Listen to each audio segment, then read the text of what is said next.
you've got one of my favorites. Which one is that? It's the holiday beer from Anchor Steam. Anchor holiday beer. We were just thinking about how wonderful our holiday meals were this year, even though it's almost February now. What was your favorite holiday dish? Well, one of my favorites is your amazing pecan pie. Ooh, and I love your smashed potatoes. Do you know what's best? What? Leftovers. I love leftovers. I love your mashed potato latkes. Yum! And how about turkey tacos? I love turkey tacos, but you know what the best is? Pot pies! Yum! Well, anytime you have a lot of leftover meat of some kind, you can always make it into a wonderful pot pie. So welcome back to episode 16 of Bruce and Karla's Pandemic Kitchen. Yay! Cheers! Cheers!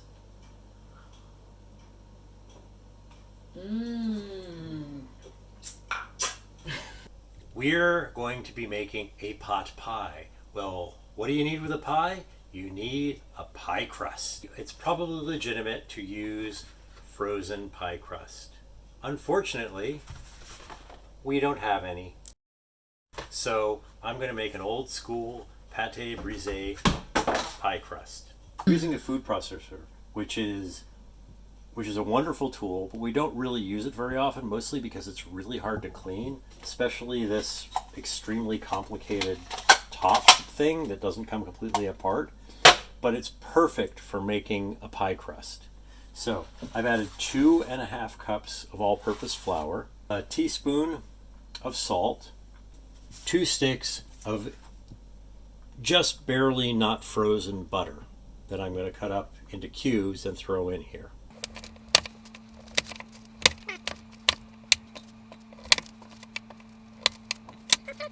Nice big chunky cubes of butter here, and I will put that in here. And we'll get the stupid lid to go on. Mix it up and break the butter into kind of crumblies.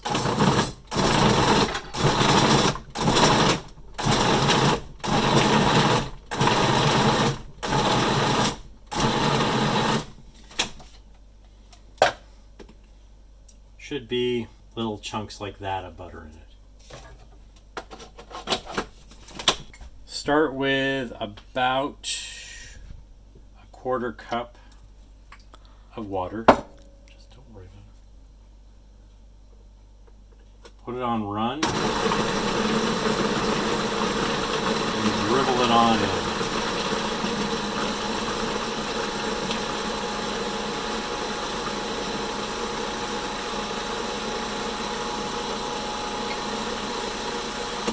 The idea is to make it so it just barely holds together. It's pretty good. I'm going to add a little tiny bit more water.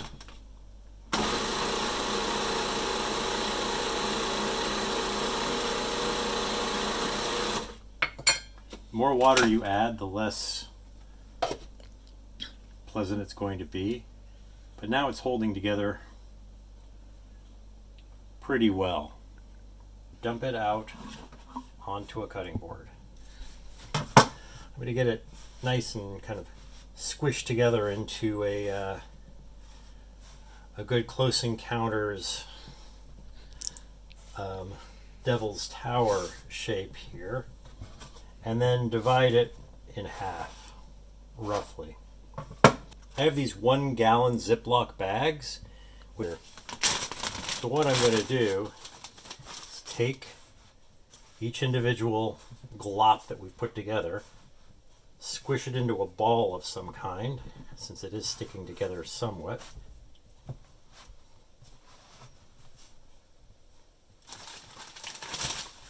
And put it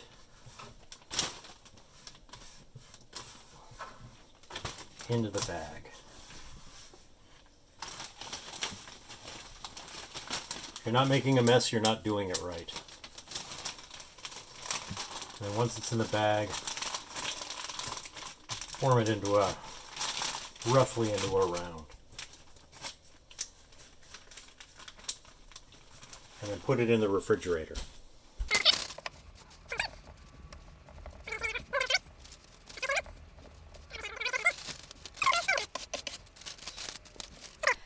Obviously, since we are in Pandemic Kitchen, we're going to be cutting an onion.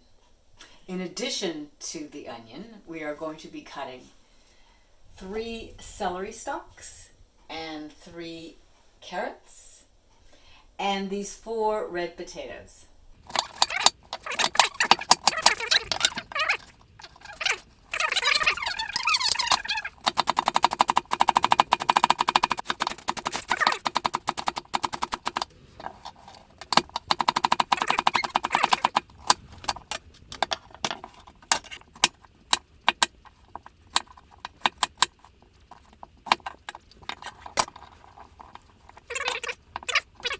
Now we're going to cook the vegetables until they're al dente.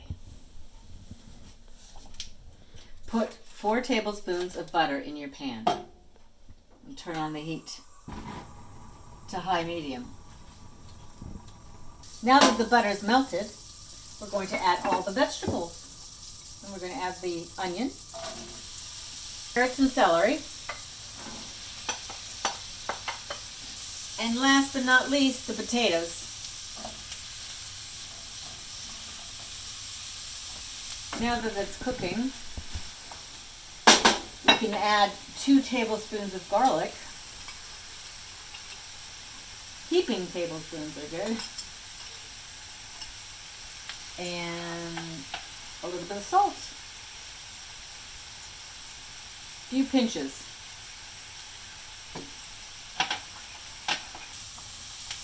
These will be cooked down al dente, so they'll be still kind of crunchy.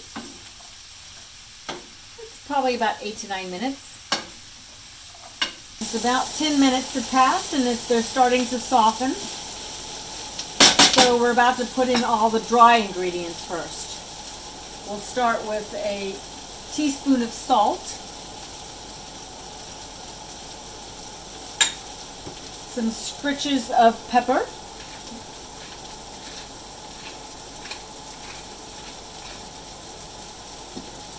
then a half a teaspoon of garlic powder, and a half a teaspoon of thyme, and a third of a cup of flour. Ooh.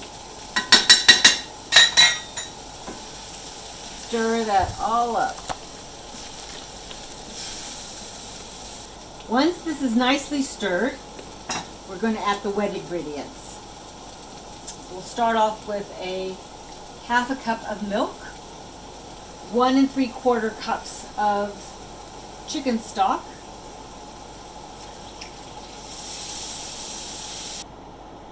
we're going to add a few dashes of Worcestershire sauce.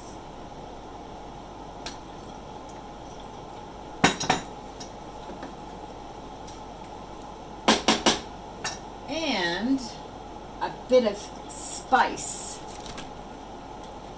a little bit of hot sauce, a few of those, and last but not least, a tablespoon of fresh lemon juice.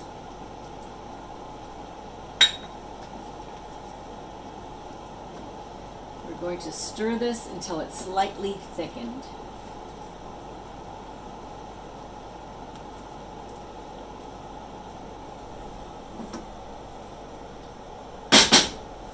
Starting to look like a pot pie filling to me. As you can see, it's thickening really nicely. So we're going to turn off the heat and add our protein, which is 2.5 cups of turkey. We had cooked a half a turkey recently, and we've got this left over. So I'm going to add it in.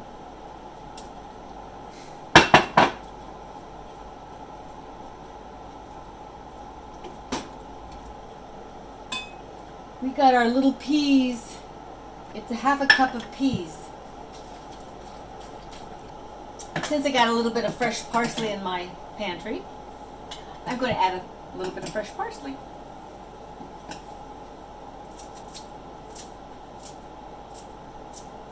Stir that on up. Now that this is done, we can just put this aside and put our oven on to 425. Okay, so the crust has been in the refrigerator for about 30 minutes. It's getting nice and cold, and I've started rolling it out inside of the gallon Ziploc bags. I've rolled it right to the edges, which is ideal because it's about the right size for the pan we're putting it in. So it's very convenient for us. If you have a round pan, you don't really have to go to the edges as much, but it's a good idea to do it this way. You'll cut the very edge of the plastic bag. Get rid of the little plastic bitsies, or you don't want them to get into your pie.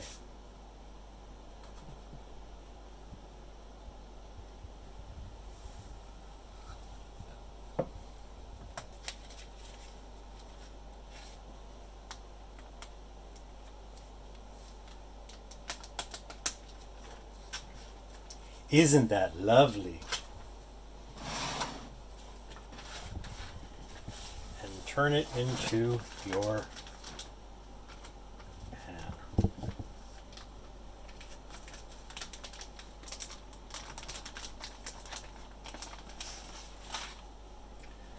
And then fix any damage.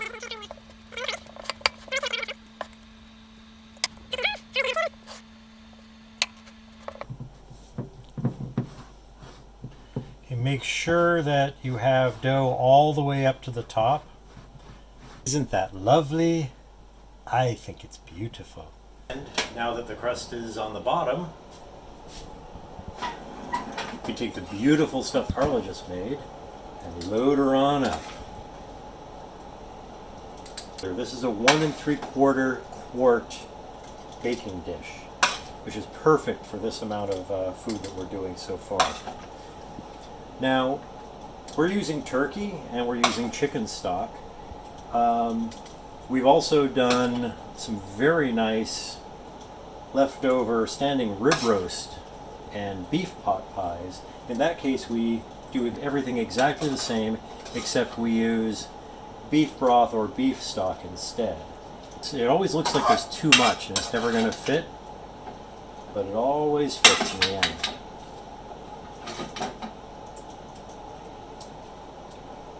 Even it out all the way to the edge. Using a spoon or a spatula or your fingers or your best friend's fingers. Okay. And take it back over. So now we got this second piece. Flop it over on top of the pie. Peel the thing off.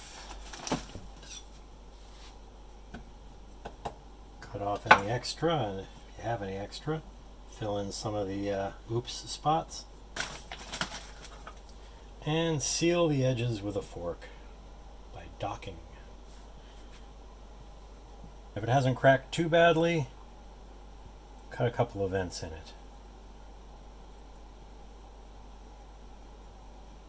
And if you want it to get nice and brown, brush it with a nice little egg wash. Not absolutely necessary, but it'll certainly make it look very pretty when it's finally done.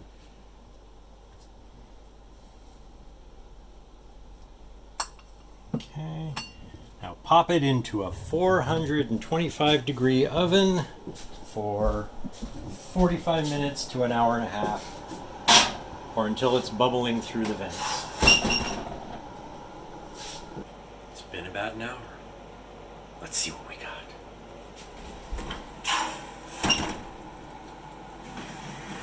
Ah, magnifique. This is the finest thing we have ever had. This is a thing of beauty. It is time to eat. Bon appetit. The door has closed and the last of your guests have wobbled towards their car and eventually towards their homes. And you, and I, and Karla are faced with a refrigerator full of all that they did not want. This does not have to be a burden upon you or me. In fact, this can be the highlight of your entire feast, with a little bit of creativity and a small bit of training from Pandemic Kitchen. I think we have learned a lot tonight, but I now think it's time to eat. Thank you. And good night.